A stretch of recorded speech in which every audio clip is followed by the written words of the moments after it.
पीछे जिस तरीके का दिमाग इस्तेमाल किया गया है वो बेमिसाल है। और इसी के बारे में बात करने के लिए हमारे साथ मौजूद हैं इस वक्त विवेक सागर शर्मा। विवेक जी, बहुत बहुत स्वागत है आपका अपना कीमती वक्त देने के लिए। Thank you. विवेक जी, सबसे पहले मैं ये जानना चाहूँगा कि किस तरीके का मटेरियल यहाँ पर इस्तेमाल किया गया है, क्योंकि अंदर से जो स्पेस है वो काफ़ी ज़्यादा है और बाहर से जब हम ये देखते हैं तो हमें लगता है कि शायद कंपैरेटिवली काफ़ी कम स्पेस होगी अंदर। हाँ, डोम कंस्ट्रक्शन में या डोम शेल्स के आर्किटेक्चर में यही चीज़ एक बात है कि डोम शेल्स देखने में हमें छोटे लगते हैं और अंदर से वॉल्यूम इतना है। तो अगर ज्योमेट्री में या साइंस के हिसाब से मैं आपको समझाऊं तो कोई भी जो स्फीयर है उसकी यही प्रॉपर्टी है कि वो मिनिमम सरफेस एरिया के साथ एक मैक्सिमम वॉल्यूम कवर करता है। मतलब जो डोम शेल आपको दिखाई दे रहा है, ये ऐसी बिल्डिंग हुई जिसका surface area overall surface area बहुत कम है पर वॉल्यूम इसकी मैक्सिमम है, जितनी कोई भी और फॉर्म कवर कर सकती है। इसलिए आपको ये बाहर से छोटे और अंदर से वॉल्यूमेट्रिकली बड़े दिखाई देते हैं। और इसका सबसे बड़ी एडवांटेज क्या है? आर्किटेक्चर में इसकी सबसे बड़ी एडवांटेज ये है कि आप इसको रैंडम डिज़ाइनिंग की फॉर्म में ले सकते हो। जो डिसएडवांटेज है वही इसकी एडवांटेज है। इसकी डिसएडवांटेज है कि ये स्ट्रेट लाइन डिज़ाइन का पार्ट नहीं है। जब हम इसको आर्किटेक्चरली डिज़ाइन करते हैं तो हम इसको सेंटर के ऊपर ड्राफ्ट करते हैं और उसी तरह पे फिजिकली जब एग्जीक्यूट करते हैं तो भी सेंटर पहले लोकेट करते हैं, फिर इसको ड्राफ्ट करते हैं। उसके बाद हम अगले डोम को जब ड्राफ्ट करते हैं तो हम स्ट्रेट लाइन डिज़ाइनिंग नहीं देखते, हम उन दो डोम्स के सेंटर का डिस्टेंस देखते हैं। तो इसकी आर्किटेक्चरल डिजाइनिंग और एग्जीक्यूशन दोनों डिफरेंट है, वही इसकी एडवांटेज है। और नेचर के लिए सबसे बड़ा कंट्रीब्यूशन क्या है इस तरीके के स्ट्रक्चर? नेचर के लिए एक ही कंट्रीब्यूशन है कि ये नेचुरल रिसोर्स मिनिमम कंज्यूम करती है।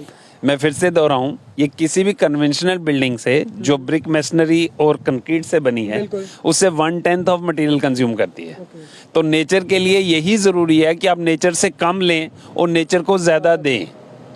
अगर हम in due course of time यही स्ट्रक्चर्स और nature friendly material alternative material में चले जाएंगे तो फिर ये नेचर को से कुछ नहीं लेगी और इसको हम हमारे टर्म्स में कहते हैं zero ecological footprint. Only this kind of structure can move towards zero ecological footprints. और इकोनॉमिकली ये as per the Indian audience, as per the Indian people बहुत ही अच्छा है, क्योंकि बहुत ज़्यादा इसकी कंस्ट्रक्शन में काफ़ी ज़्यादा फंड्स रेज नहीं करने पड़ते हैं। उसके बारे में हम आपके सामने ना, अगर हम इस तरफ देखें तो 3 तरह के डोम्स आपको दिखाई दे रहे हैं। एक 22 फीट डायमीटर है, एक 16 फीट डायमीटर है, एक 28 फीट डायमीटर है। 16 है, 21 है एंड 28 है। 22 यस। तो आप देख सकते हैं कि इनके डायमेंशंस में ही फ़र्क काफ़ी दिखाई दे रहा है। तो अगर आप छोटे डोम साइज़ में रहेंगे, ये कन्वेंशनल बिल्डिंग से हाफ प्राइस में बनेगा।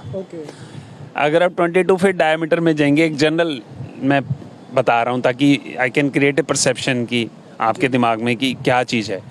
तो अगर आप 22 फीट डायमीटर फॉर एग्जांपल लें तो एक नॉर्मल कंस्ट्रक्शन के एट पार बनेगा, मगर हाइट उससे 1.5 गुना है। नॉर्मल कंस्ट्रक्शन 10 फुट की होती है, 15 फुट की होती है। मैं अब कवर्ड एरिया के हिसाब से आ रहा हूँ, मगर जैसे ही आप हायर साइज का डोम पकड़ोगे इसका वॉल्यूम बहुत बढ़ जाता है। तो ये कन्वेंशनल कंस्ट्रक्शन के कवर्ड एरिया के हिसाब से थोड़ा कॉस्टली हो जाता है।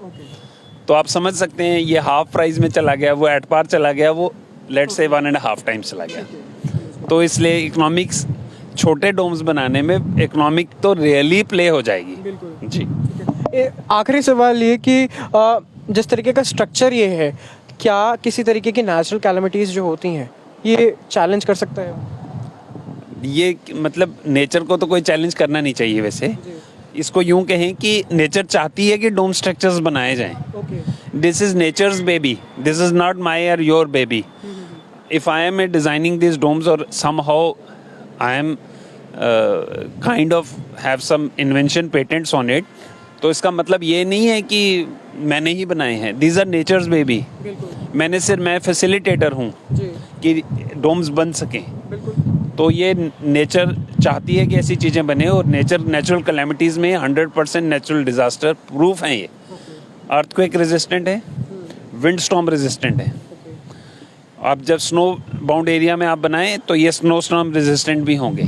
जी बिल्कुल। यानी अर्थक्वेक आए चाहे स्नो स्टॉर्म आए, इससे कुछ फर्क नहीं कुछ फर्क नहीं, इसमें क्रैक भी नहीं आएगा कहीं। में कितना एक्सपेंस आता है, कितना इकोनॉमिकल ये है। इसके अलावा हिंदुस्तान के अंदर, हिंदुस्तान की आर्किटेक्चर इंडस्ट्री के अंदर ये एक बेहद बेहतरीन चीज़ है और नया कंसेप्ट है, और जम्मू कश्मीर के अंदर इसकी पहल हुई है। डोम शेल्स और भी जगह पर है, हिमाचल में है, हिमाचल पर काफ़ी जगह पर है, लेकिन इस तरीके का जो मटेरियल यहाँ पर यूज़ किया गया है जो टोटली इकोनॉमिकल है और कहीं ना कहीं सस्टेनेबल डेवलपमेंट के लिए काफ़ी ज़्यादा ज़रूरी हो जाता है, वो सिर्फ यहाँ पर ही है।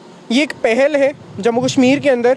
और मैं आपको ये भी बता दूं कि इस स्ट्रक्चर की क्या खासियत है वो भी हमने आप सभी को बताई थी। इसके अलावा अगर आपको ये बताऊं कि ये किस जगह पर मौजूद है तो मैं आपको बता दूं ये कठुआ में है, और कठुआ में एक रेस्टोरेंट के तौर पर अभी इसे इस्तेमाल किया जा रहा है।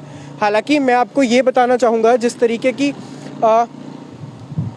अंदर स्पेस मौजूद है वो स्पेस अपने आप में ही बेहतरीन है, क्योंकि वो स्पेस काफ़ी ज़्यादा है।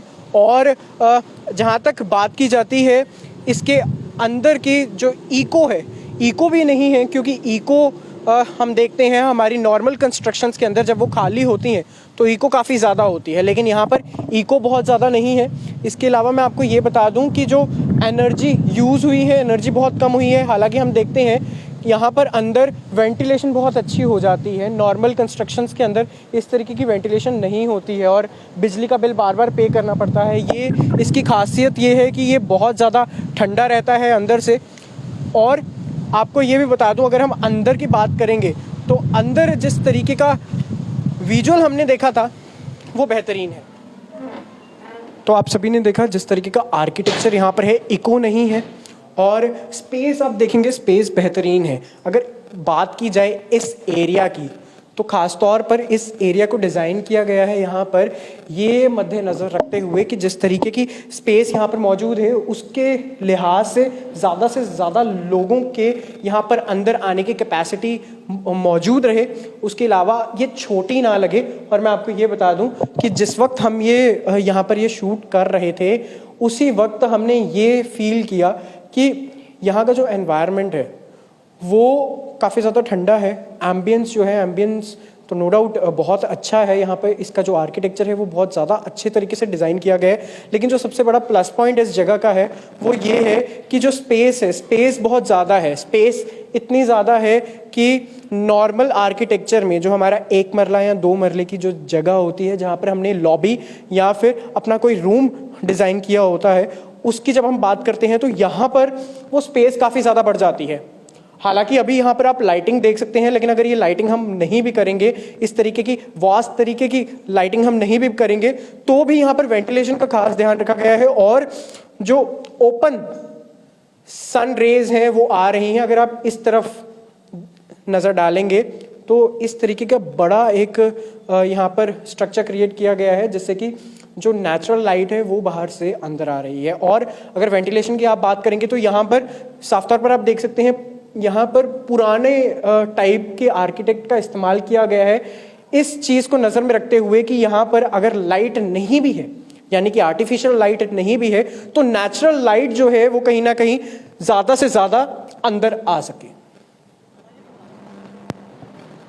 ये हमने पिछले 7 साल पे हमने और हमारे फ्रेंड्स हैं विवेक, हमने मिल के इस पे काम किया था। तो डोम स्ट्रक्चर हमने काफ़ी देर से इन पे काम चल रहा था, तो फाइनली हमने इसको पब्लिक के लिए अब मार्केट में लाया है। जैसा कि हमने इसको ईस्ट केयर होटल के नाम से स्टार्ट करने जा रहे हैं। तो इसमें तीन तरह की हमारी प्रॉपर्टीज़ होंगी। एक ओपन रेस्टोरेंट होएगा, उसके बाद होटल होएगा, उसके बाद हमारा वेलनेस सेंटर होगा। तो फर्स्ट काइंड ऑफ प्रॉपर्टी हमने कठुआ डिस्ट्रिक्ट में बनाई है।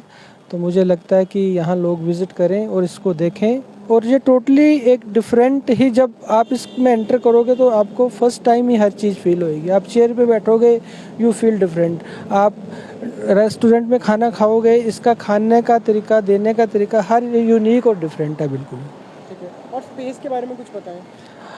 आप जब देखते होंगे, जब मैंने इसकी कंस्ट्रक्शन स्टार्ट करवाई थी तो लोगों को समझ नहीं आ रहा था ये क्या बन रहा है। दिखने में से बाहर कभी इसको कोई भट्ठी बोल रहा था, कोई कुछ बोल रहा था, क्या बन रहा है, किसी के कंसेप्ट में नहीं था।